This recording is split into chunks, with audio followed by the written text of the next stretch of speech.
On the 3rd of September 2025, a ceremony was held in the city of Beijing, in the People's Republic of China, to mark the 80th anniversary of the end of the Second World War. The event was obviously attended by Xi Jinping, the head of state of the People's Republic of China, while the two most prominent guests were Vladimir Putin, the ruler of Russia, and Kim Jong-un, the third member of the Kim family to rule North Korea since the Second World War ended. The anniversary celebrations generated international media attention, not because of the event itself, but owing to a conversation which occurred between Xi and Putin while they were simply strolling along. This was caught on a hot microphone. The two leaders were basically making small talk about immortality, that is. While they strolled towards Tiananmen Square, the two men discussed how biotechnology was developing swiftly, and how there was a growing belief that with organ transplants, people could potentially live to be 150 years old or more in the near future. Perhaps they need never die. For obvious reasons, the international media were drawn to a discussion involving three men who are broadly considered to be dictators of their nations, with no intention of relinquishing power in China, Russia, or North Korea anytime soon, discussing the possibility of potentially living into the 22nd century. It's a peculiar ascent, in particular, for Vladimir Putin. While North Korea has been ruled by the Kim family since the Second World War, and China has been a one-party state since the Communists won the long-running Chinese Civil War in 1949, nobody knew who Vladimir Putin was just over a quarter of a century ago. The world was blindsided when Russia's first post-Soviet leader, Boris Yeltsin, named him as his interim successor on New Year's Eve 1999. Only 10 years earlier, he had been a middling KGB agent in East Germany. Where did this man come from? Did he come out of nowhere? Or was his family involved in politics and the security services in Russia in a more long-standing way? This is the story of the Putins. Very little is known about the ancestors of Vladimir Putin. They were not prominent political figures or involved in the powerful Russian Orthodox Church, nor were they major landholders or people who made their mark on Russian life in an alternative way during the 18th and 19th centuries. Russia was a backward society as well throughout this time. Serfdom didn't end until 1861. Vast parts of the country east of the Ural Mountains were barely inhabited, and the first nationwide census was not undertaken across the entirety of the Russian Empire until 1897. It was the only such recording of all of Russia's citizens carried out in the imperial era. Given all of these factors, establishing the genealogical line of a particular family in Russia back beyond the 19th century is especially fraught with difficulty. What's clear enough, though, is that the Putins must not have been a wealthy or powerful family of any kind. They lived in the Tver Governorate, a region in European Russia to the northwest of Moscow on the main route to St. Petersburg. Studies have identified potential ancestors as far back as 1628, when Yakov Nikitin, a plausible ancestor, was recorded in a scribal book for the region around the village of Borodino, west of Moscow. Interestingly, the lands in question were owned by Ivan Romanov, an uncle of Tsar Michael I, the first ruler of the Romanov dynasty that ruled Russia down to 1917. The first member of the family for whom we have detailed information is Spiridon Ivanovich Putin. He was born in the Tver Governorate on the 19th of December 1879 to Ivan Petrovich Putin and Paraskeva Matvievna Putin. He consequently grew up in a time of considerable hardship for the Russian people and immense change in the empire. Not only had the abolition of serfdom transformed Russian society and its economy from 1861 onwards, but Tsar Alexander II had introduced wide-ranging reforms that liberalized Russia in further ways and began the industrialization of the country. These processes in turn led to the country becoming a hotbed of radical political thought, complete with growing numbers of anarchists, nihilists, and communists. In time, these movements would influence Russia's modern politics in ways which would shape the lives of the Putins in turn. When Spiridon was a boy of 12, he lived through the terrible Russian famine of 1891 to 1892. In the midst of this, Spiridon was sent off to work with a cousin at a local inn. The timing overlaps so well with the famine that it seems likely that his parents sent him there in order to have one fewer mouth to feed in their own household. Movement could mean survival in such conditions. A few years later, in the mid-1890s, Spiridon is understood to have moved to St. Petersburg, the shiny modern European capital that Tsar Peter the Great had built on the shores of the Baltic Sea at the start of the 18th century. There he began working as an apprentice cook. In the city, during the 1900s and 1910s, he was witness to remarkable events of the time, such as the response to Russia's humiliating defeat by Japan in the Russo-Japanese War of 1904 to 1905, the Russian Revolution that broke out in 1905, the attempt to form a Russian parliament or Duma owing to popular unrest at the autocratic rule of Tsar Nicholas II, and finally the outbreak of the First World War in 1914. All the while, he continued to work as a cook. Legend has it that he served Grigori Rasputin, the mystic and healer who had inveigled his way into the good graces of the imperial family after Rasputin visited the Hotel Astoria in St. Petersburg, opened in 1912. This account of Spiridon Putin's early life was a precursor to later events. In 1917, two different revolutions swept across Russia. The first was a conservative revolution in the spring designed to remove the Romanov dynasty from power, owing to the disastrous role Nicholas II had played as Russia's wartime leader. The second, in October or November 1917, depending on which calendar is being used, brought a much more radical government to power in St. Petersburg and Moscow, the Bolshevik Communists. Spiridon Putin abandoned St. Petersburg, renamed Leningrad by the revolutionaries after their leader Vladimir Lenin, once the October Revolution began, and headed back to his native Tver. Years of civil war followed, and eventually Spiridon went back to Leningrad. There he became a personal chef to Lenin. After his death in 1924 and the ascent of Joseph Stalin as the unrivaled dictator of the new Communist Soviet Union in the second half of the 1920s, Spiridon reputedly became an occasional cook for the leader of the USSR. Because of how paranoid a ruler Stalin was, and how sensitive the position of preparing food for him was, it is understood that after a certain period of time, he became a member of the NKVD, the Soviet Secret Service agency which was a direct predecessor of the more well-known KGB. Thus, at first glance, Spiridon Putin was seemingly the first of the Putin dynasty to stand close to those in power in Russia. The only problem is, there is little real evidence to substantiate this view of Spiridon Putin's life during the Russian Civil War and afterwards under the rule of Joseph Stalin.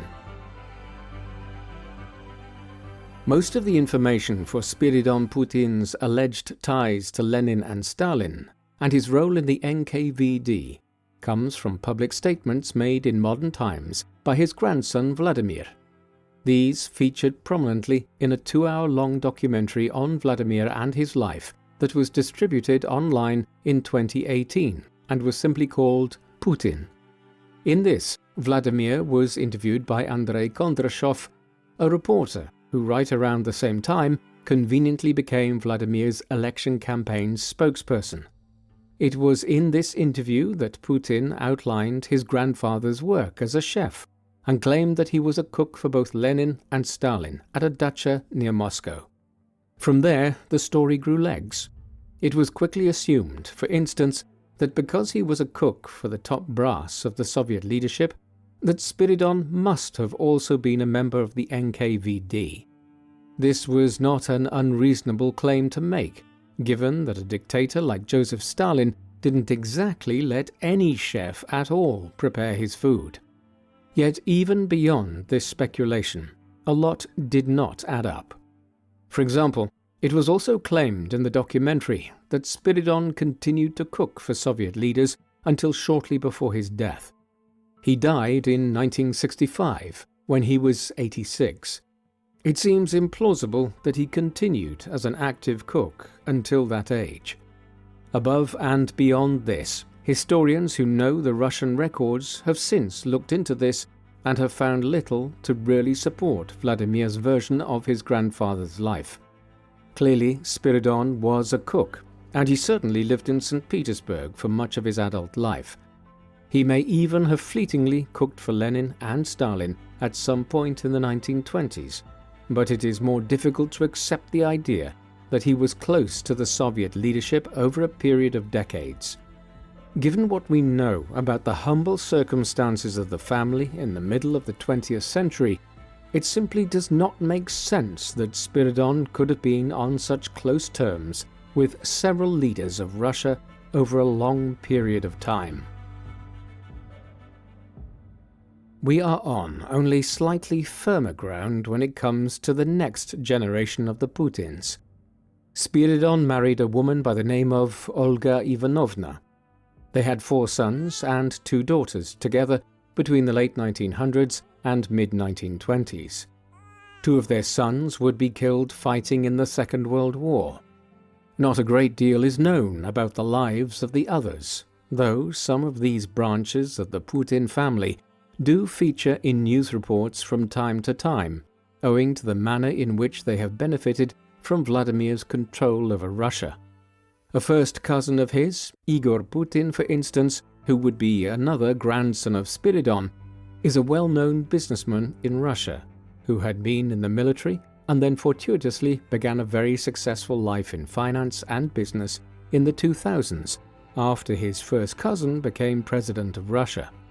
When tracing the story of Vladimir's branch of the family, the key figure amongst Spiridon and Olga's large brood of children is Vladimir Spiridonovich Putin, or Vladimir Sr. He was born in 1911 and married Maria Ivanovna Shyelemova in 1928, when they were both just 17 years of age, after meeting in Pominova near Moscow. They moved back to Leningrad, and Vladimir began military service in the Navy. Their first child, a boy named Albert, died in infancy. A second son, Viktor, was born before the outbreak of the Second World War. As we will see, he did not survive the war. The most famous of their children, indeed, the most famous of all the Putins, Vladimir Jr., would not be born until after the war. The Putins were living their lives against the backdrop of incessant change in Russia. First, there had been the reforms of the 19th century and the modernization of the country. Then the unrest in the final decades of the Tsarist system, the First World War, the Russian Revolution, and the Russian Civil War. As though that was not enough, life in Russia was punctuated by frequent appalling famines, such as the one that struck the country in 1891 and 1892, though this was dwarfed by the famine of 1921 to 1922, which claimed the lives of an estimated 5 million people.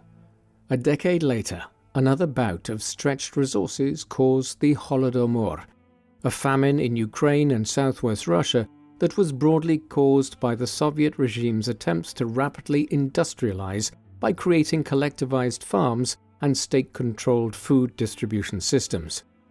After that passed, Russia was plunged into the worst of the Stalinist purges and show trials. When the Second World War broke out in 1939, it was simply the next event in the timeline of endless struggles which Russia appeared to be going through. In any event, at first it went rather well for the Soviet Union. The Nazis and the Soviets reached an accommodation whereby they carved up Poland between them and Russia reconquered lands in the Baltic Sea region and in Bessarabia that had been lost at the time of the Civil War. However, things changed drastically in the summer of 1941 when the Nazis invaded, bent on crushing and conquering their ideological enemies, the Bolshevik communists of the Soviet Union. The Putin family would barely survive the war. Vladimir Spiridonovich Putin was already a military man even before the war started, having served in the Navy as a submariner. The German invasion, when it came in 1941, was primarily by land, and many mariners were redeployed to dry ground. Vladimir Sr. was among them. By the autumn of 1941, he was serving on the Leningrad front, the area in Estonia, east into Russia, that protected the advance of Germany's Army Group North on Leningrad. He barely survived a raid in mid-November 1941, when he was ordered to go behind enemy lines with a unit of men to try to capture a German to obtain information on the Nazi advance 30 kilometers from the outskirts of Leningrad. Most of those sent with Vladimir Sr. did not survive. He barely made it back alive, suffering from severe frostbite after being wounded, collapsing, and then being rescued by fellow Red Army soldiers. He spent months in hospital recovering, a piece of good fortune which meant he was not redeployed southwards to the Battle of the Kerch Peninsula or the Battle of Stalingrad, virtual death sentences where millions of Russian men lost their lives. He would be left with a limp for the rest of his life, though. Others were less fortunate. Maria's mother was killed in October 1941 by an exploding artillery shell west of Moscow, and Vladimir and Maria lost their second son. Young Victor died of diphtheria in June 1942 as disease spread around war-torn Russia. Vladimir's injuries meant that he was largely given administrative duties in the latter years of the war, and once the Siege of Leningrad was lifted in January 1944, nearly 2.5 years after it first started, Vladimir and Maria were given their own apartment on the 5th floor of an apartment block on Baskov Lane. The apartment had no hot water or washing facilities, a single gas burner next to a sink, and a communal toilet crammed into a closet next to a stairwell. They would live here for the next 20 years. It was while they were living in their apartment on Baskov Lane, with the city having been substantially rebuilt out of the wartime ruins, that a minor miracle, at least as far as his parents were concerned, occurred for the Putins. On the 7th of October 1952, Maria gave birth to another son. They named him Vladimir, after his father. Presumably, they had come to believe that their family life would consist of just them, and the memory of the two sons who were taken from them. But now Maria had become pregnant and had a third son in her early 40s. His parentage was contested in later years by Vera Putina, a woman who, from 1999, began claiming that she was actually the mother of Vladimir Jr., that he was born in 1950, and that she gave him up for adoption, following which Vladimir Sr. and Maria became his adoptive parents in Leningrad. These claims have never been proven. However, they do point towards how shadowy the backstory of the Putin family is. Vladimir Jr. is the member of the Putin family who is known throughout the world today. He grew up in poverty. Even years after the war had ended, rats were a constant presence in the apartment blocks on Baskov Lane. He avoided the small, cramped apartment and became part of a street gang that hung around the courtyards of the various apartment buildings in the neighborhood. He attended a primary school in the city and then secondary school before heading to study at a technological institute. There, his focus was on chemistry and magnetics, in which he obtained a diploma in 1970. This was not a university degree. It was more like a specialism for a year of study at the end of high school. Thereafter, Vladimir headed to Leningrad State University. Vladimir's parents would live until very late in the 20th century, dying just over a year apart in 1998 and 1999. The general outline of Vladimir's life in the 1970s and 1980s is known, but there are many things about the specifics of it that are still debated to this day. There is a clear reason for this. After years of studying law at Leningrad State University, during which time he joined the Communist Party, he became a spy. In those days, the NKVD of the Stalinist era had been succeeded by the KGB, the Russian counterpart to the American CIA during the Cold War. Putin became an operative of the KGB. Perhaps he was already involved with the intelligence services while he was at university. This would make sense, given that as soon as he graduated, he immediately entered the 401st KGB training school in Leningrad. Over the next 10 years, he was largely involved in training, administrative duties, and various types of intelligence gathering in Russia itself. Claims that he was sent off to work undercover in Oceania and Asia, traveling between Singapore, Australia, New Zealand and Fiji in the late 1970s and early 1980s, are almost certainly false. In reality, Putin was charged with compiling intelligence reports on these countries from his desk in Russia. Then he was finally given an important foreign posting when he was sent to East Germany in 1985, the front line of the Cold War in Europe. In the German Democratic Republic, he was stationed in the city of Dresden. Here he liaised with the infamous East German secret services, the Stasi. It was also in East Germany that he started a family. In 1983, back in Russia, he had married Lyudmila Alexandrovna Ocheretnaya. They had 2 daughters together during his German posting, Maria, born in April 1985, and Katerina, born in August 1986. Putin's time in Germany with the KGB and the entire trajectory of his life was changed by events across Eastern Europe and within the Soviet Union from 1985 onwards.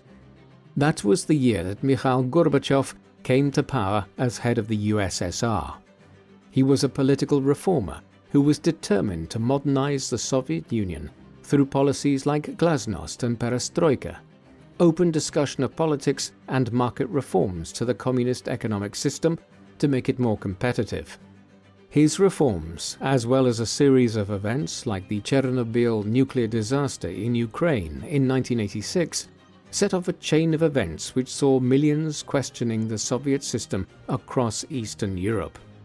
Protests and calls for reform escalated in 1988 and 1989, effectively leading to the collapse of the Warsaw Pact, the Soviet counterpart to the US-led NATO alliance in Europe.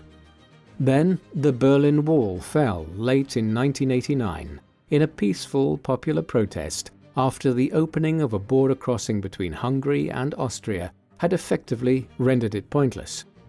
By 1990, with its influence having collapsed amongst its former vassal states in East Germany, Czechoslovakia, Hungary and Poland, the future of the USSR itself was being debated.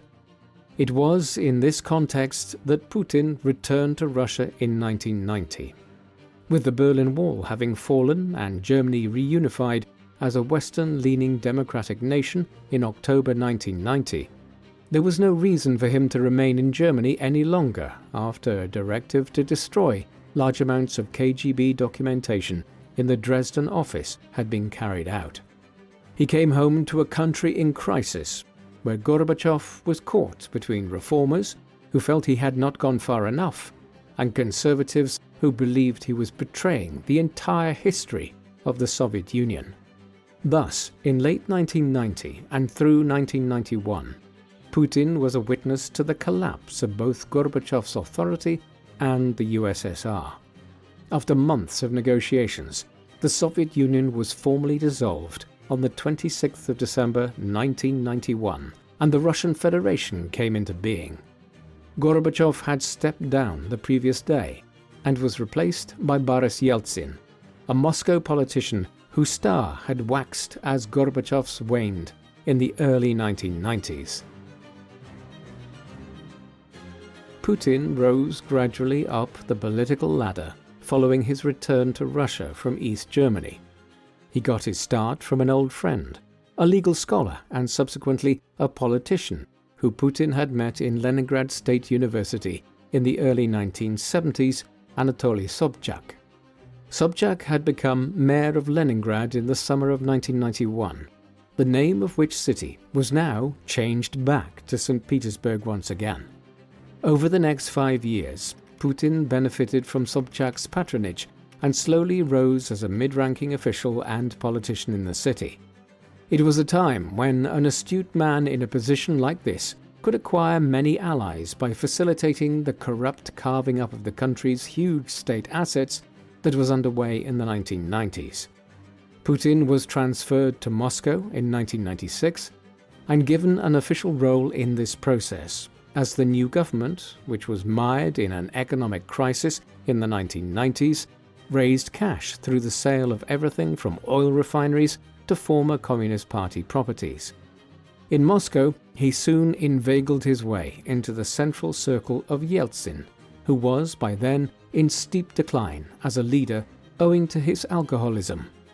In 1997, Putin became deputy chief of the presidential staff, and in 1998 he was appointed as head of the FSB, a new security service that had succeeded the KGB. Despite these internal promotions, it nevertheless shocked the world when Yeltsin announced he was standing down from his position as first post-Soviet president of Russia on New Year's Eve 1999, and nominated the relatively unknown Putin as his interim successor. The rest of the world had to get to grips quickly with who Vladimir Putin was. In the presidential election that was held on the 26th of March 2000, Putin's interim position became permanent when he comfortably defeated his nearest challenger, the communist candidate Gennady Zyuganov. In his first years in charge, Putin oversaw a period of rapid growth. The Russian economy had contracted sharply after the Soviet Union collapsed at the start of the 1990s, and it continued to contract for most of the rest of the decade.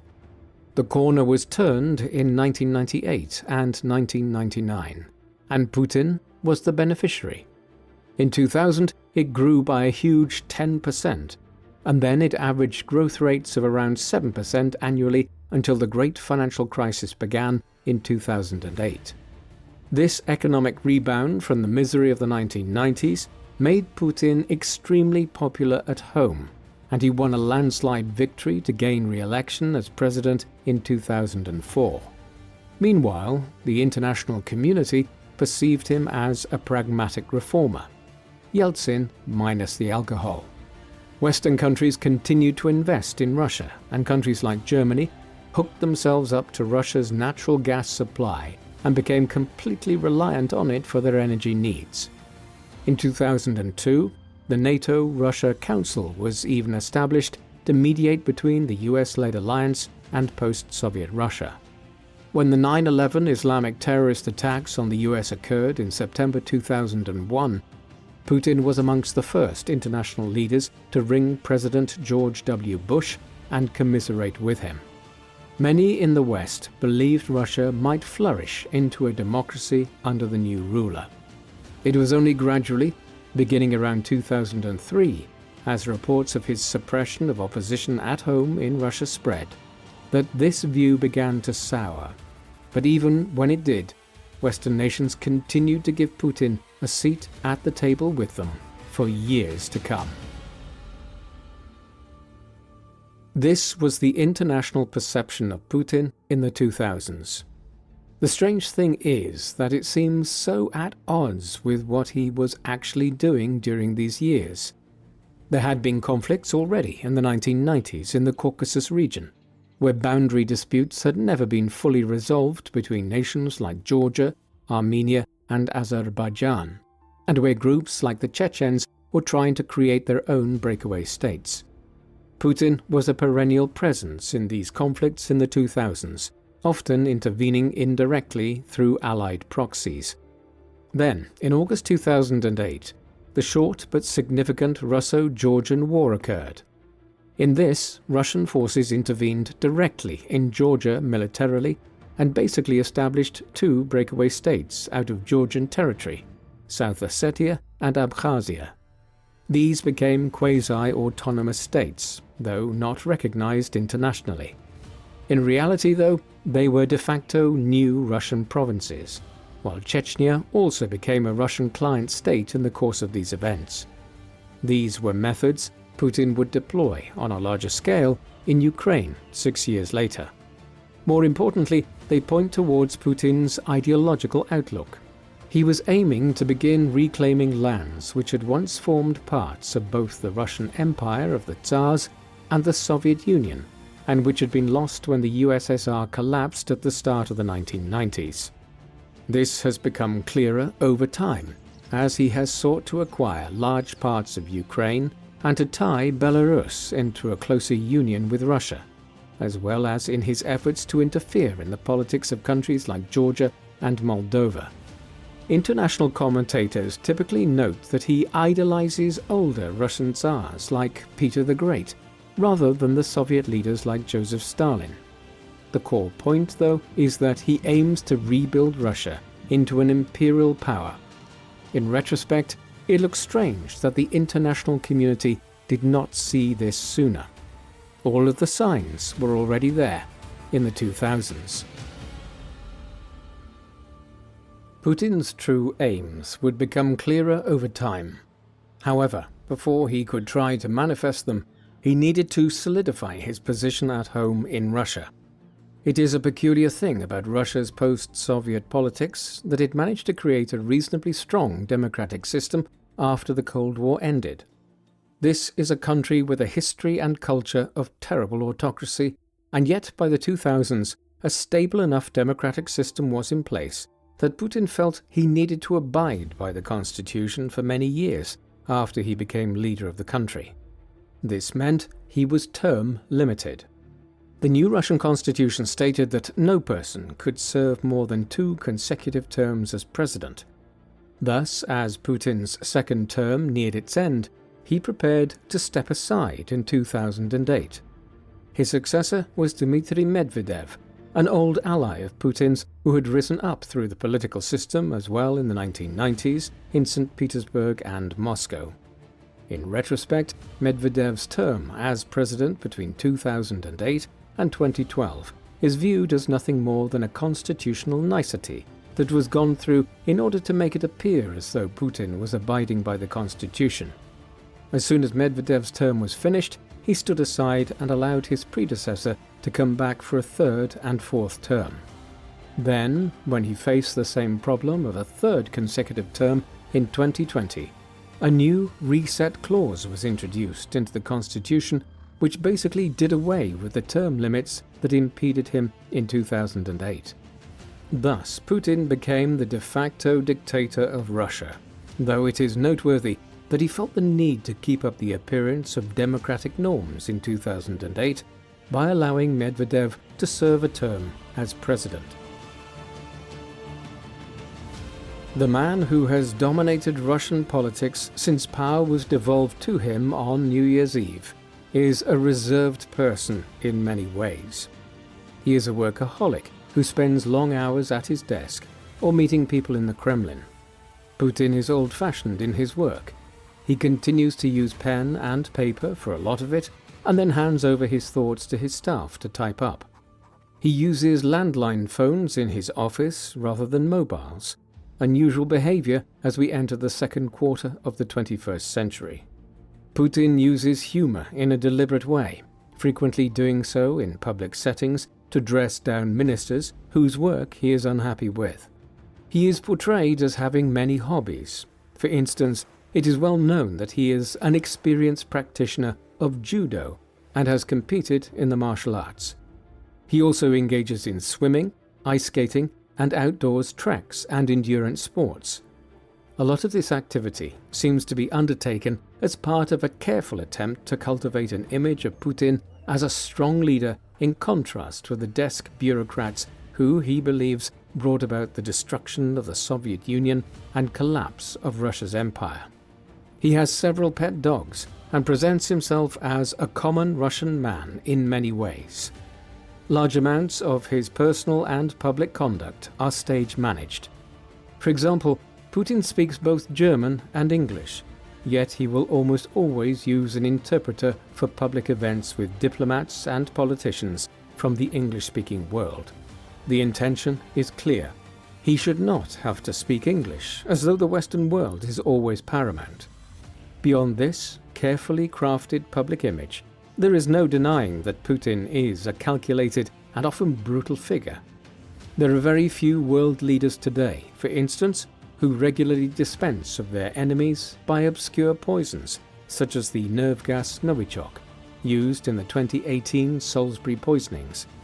But that is exactly what Putin is known for, often doing so to people in exile.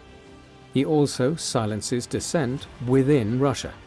Most infamously, it remains unclear what happened to anti-Putin campaigner Alexei Navalny, who died in an Arctic prison on the 16th of February 2024. Today, Putin is nearly always discussed in the context of the war against neighboring Ukraine. The causes of this are deep-seated and go back all the way to the end of the Cold War. Ukraine obtained its independence as the USSR fragmented into 15 different nations. However, at first, it remained a broadly pro-Russian state with close political and economic ties to Moscow. That began to change in the 2000s as Ukraine drew closer to Europe and the US. There was a tug-of-war here, with many in Ukraine favoring the idea of trying to join the European Union to transform Ukraine's economy. These conflicting visions of Ukraine in the 21st century boiled over in mid-November 2013, when the Euromaidan protests began in Kyiv after pro-Russian President Viktor Yanukovych declared that he would not be signing the EU-Ukraine Association Agreement and would instead develop closer ties to Russia. The fallout was rapid. Protests escalated. Yanukovych was forced out of office and into exile in Russia, and Putin decided to annex the Crimean Peninsula and invade eastern Ukraine. A regional conflict developed in the Donbass region over control of the provinces of Donetsk and Luhansk. Despite efforts at mediating between the two sides through the Minsk agreements, the conflict went on year after year. Indeed, over time, the problems became more intractable as Ukraine's determination to try to join the US-led NATO alliance made Putin even more determined to alter the political landscape in the country. The Western response to Russia's annexation of the Crimea and the start of the war in the Donbass in 2014 was surprisingly muted. It wasn't non-existent, however. Russia, for instance, was expelled from the G8 group of leading economic nations. Nevertheless, it was far from a robust response to a European nation-state invading a neighbour and annexing part of its territory. The bigger reaction came in February 2022, when Putin expanded the war, in part in response to accelerated efforts to bring Ukraine into the NATO alliance. Where previously the war had been confined to the Donbass region and had been largely fought using regional proxies, on the 24th of February, a massive Russian invasion of Ukraine commenced, with a large division of the Russian military heading for Kyiv to try to win a swift total victory in the war. This failed after the Russians ran into a surprisingly effective and resilient Ukrainian army. That is not to say, though, that the Russians failed to make advances. They extended the war in the east too, and have since secured complete control over the northern shore of the Sea of Azov. A brutal war of attrition has been underway since, one in which Russia continues to acquire territory, though at a very high price, often losing thousands of men to gain a burned-out town or village after months of fighting around it. In response, the Western world moved to essentially treat Russia as a pariah state, heavily sanctioning people tied to the regime, sanctioning Russian oil and gas, and freezing Putin out of international gatherings. Further flashpoints have concerned different parts of the world. For instance, Putin has grown Russia's involvement in the Sahel region in countries like Mali, Niger, and Burkina Faso, where previously the former colonial power, France, had an outsized influence here. In Syria, he has supported the regime of his ally Bashar al-Assad in the long-running civil war there since 2011, though his regime finally fell in December 2024, and al-Assad is now in exile in Russia. Finally, Putin has drawn closer to countries like Iran, China, and North Korea, as his relations with the US and the EU have deteriorated.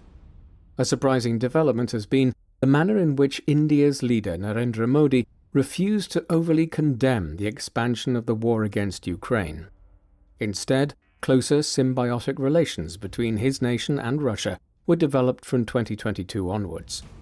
This is all about the politics of oil. India's economy is growing rapidly, and it needs large amounts of cheap fossil fuels to fuel economic expansion in a country home to roughly 1/6 of the world's population. As Russian oil was heavily sanctioned by the West, and once global energy prices fell dramatically in 2023 and 2024, Russia began selling a large amount of its oil to India at cheap rates. All of this occurred as Putin was under investigation by the International Criminal Court at The Hague in the Netherlands. Many war crimes have been committed in Ukraine by Russia since the extension of the conflict in 2022. But the ICC's decision to issue an arrest warrant for Putin in March 2023 was primarily related to the abduction of tens of thousands of Ukrainian children from the east of the country.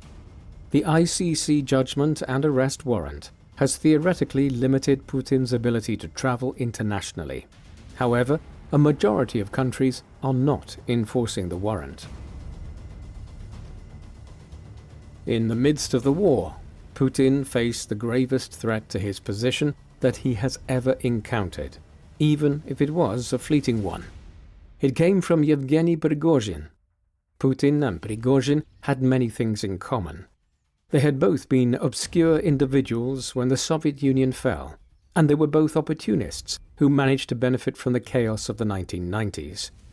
Putin transformed from being a spy to become a politician and then president of the Russian Federation at the very end of the 1990s.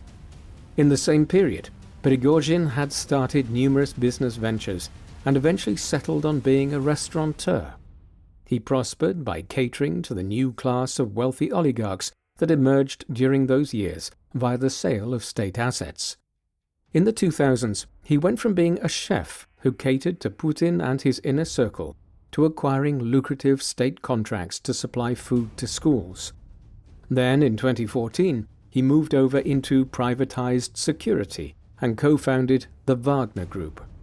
Within a short period of time, it was turned into an elite mercenary unit that was active in the Middle East, in the Syrian civil war, and parts of Africa. By the time the war in Ukraine started, Prigozhin was a key figure in the Russian military complex, and the Wagner Group began to play a leading role in it as an elite unit. Prigozhin also became increasingly vocal in his criticisms of the central planning of the war. This culminated on the 23rd of June 2023, when he launched a revolt against the government, taking over the city of Rostov-on-Don and sending divisions of troops hurtling at speed towards Moscow. From his appearance during a television broadcast denouncing Prigozhin's actions, Putin was clearly very concerned about the turn of events. And then, bizarrely, Prigozhin gave up. He ordered his men to stop on their way to Moscow, and he pulled out of Rostov-on-Don. 2 months later, he was killed in an airplane accident which was almost certainly orchestrated by Putin. The Russian leader had survived the biggest threat to his hold on power. Prigozhin had justified his revolt on the grounds that the troops at the front were not getting sufficient support in terms of weapons and so forth. It would be easy to suggest that this was a sign of the Russian economy and war production experiencing difficulties. However, this was not the case. The reality is that the Russian economy actually did very well out of the extension of the war in 2022. International oil and gas prices soared as Western nations tried to grapple with sanctioning a country which nations like Germany had become completely reliant upon to sustain their energy needs. Thus, while the Western world believed it could punish Russia economically through sanctions, in reality doing so massively increased the inflation crisis those nations were facing coming out of the COVID-19 pandemic, while Russia benefited. The ramping up of the wartime economy and war production also helped Russia economically to begin with, yet this only lasted so long. By the start of 2024, oil and gas prices had plummeted right back down, and Russia's economic situation has started to suffer. It is also believed that Russia has lost more than 1 million men in the war in Ukraine in terms of killed and wounded. A huge number, which explains why Putin called on his ally, the North Korean dictator Kim Jong-un, to begin providing troops from his nation to fight in Ukraine in 2024. The war has entered a strange phase in 2025 following the election of Donald Trump for a second non-consecutive term as President of the United States. Trump campaigned on rhetoric that he would end the war in Ukraine within days of entering office. That has not happened, but his administration has attempted to enter into peace negotiations. On the face of it, both sides should be willing to consider ending the war. Ukraine has been devastated by the long-running conflict, which has displaced millions of people internally and creates daily threats from drone and missile attacks to the safety of the people in Kyiv and other cities away from the front line. Russia is also suffering, with over 1 million soldiers dead or wounded, an economy that is showing the strain of war and a damaged international standing. Most importantly, while Russia is very slowly conquering eastern Ukraine, Putin is aware that this is occurring at a glacially slow rate and that complete victory in the sense of conquering Kyiv will probably remain elusive. Therefore, both sides had reason to enter into peace negotiations in 2025 when the Trump administration entered office. The results, though, were far from satisfactory for any side during Trump's first year in office. Negotiations undertaken in Riyadh, Istanbul, and Alaska were peculiar in that they often did not involve Ukrainian delegations. For instance, the controversial meeting between Trump and Putin in Alaska on the 15th of August 2025 was basically a bilateral meeting that excluded Ukraine. Conversely, the Americans have oscillated between very public spats with the Ukrainian President Volodymyr Zelensky and other more positive engagements. Putin has been consistent over a single issue, though. For him, Russia will not tolerate any negotiated peace that does not give binding guarantees that Ukraine will never become a member of NATO, the US-led military alliance. On the eastward expansion of the alliance, he has been consistent in his virulent opposition to it. Putin's private life has become a source of commentary during the years that Russia has been at war with Ukraine. At the start of April 2014, in the weeks between the annexation of the Crimea and the start of the war in the Donbass, it was announced by the Kremlin that Putin had finalized his divorce from his wife of 3 decades, Lyudmila Shkrebnyeva. They had been separated for at least a year, and possibly several years. Reports on this vary. There has been wide-ranging speculation about Putin having various mistresses over the years. It seems plausible that he did, but at the same time, he has always been quite secretive about this, and he keeps his relationships private. The only long-term relationship that he appears to have had beyond his marriage is with Alina Kabayeva. She is a former Russian gymnast who was born back in 1983 and who won the gold medal in the all-round gymnastics event at the Summer Olympics in Athens in 2004. In 2007, she was elected to the State Duma, the lower house of the Russian parliament, as a member of Putin's United Russia Party. It must be stated that while there have been incessant reports about their relationship, it has never actually been confirmed. They were photographed together as early as 2001, but this was at a sporting event where he was in attendance as Russian president, and she was there as an active gymnast at the time. It is widely believed that in 2015 and 2019, she gave birth to 2 sons named Ivan and Vladimir, of whom Putin is the father. If this is true, then we might well begin to see them emerge as political figures in Russia in the 2030s once they grow up. Putin is as secretive about his wealth as he is inconspicuous about his family life. There is no doubting that he is extremely wealthy. Indeed, certain international experts on Russia theorize that he might actually be the wealthiest man in the world. It is impossible to judge this in any concrete way, though, as nearly all of his assets are hidden from view. On paper, Vladimir earns a salary of around $150,000, though obviously it has fluctuated over a quarter of a century at the top of the state. It is also publicly known that he owns many houses, including a lavish holiday retreat on the coast of the Black Sea, a typical perk of being ruler of Russia going back to the late 18th century when the Romanovs and senior aristocrats began holidaying in the warmer climate here, when St. Petersburg and Moscow were much colder. Putin owns many properties beyond this, though how many is unclear. Although it is not registered in his name, it is pretty clear that he also owns a super yacht, which is believed to be worth around $500 million currency adjusted from rubles. Beyond this, it is believed that Putin has billions of dollars stashed away in banks and other repositories. Most of these are in Russia, especially so since the Western world began freezing Russian assets in response to events in Ukraine. But some are undoubtedly tucked away in banks in Switzerland or somewhere in the Middle East, to prepare for the relatively unlikely possibility that he is ousted from power one day and has to fall back on money hidden abroad after going into exile. There is more to the Putin dynasty than just Vladimir Putin, although for reasons that are very obvious, he is the person within the family that generates the most attention. As we have seen, both of his siblings died in infancy, and he does not have any nieces or nephews. He does have first cousins, who are the offspring of his parents' siblings.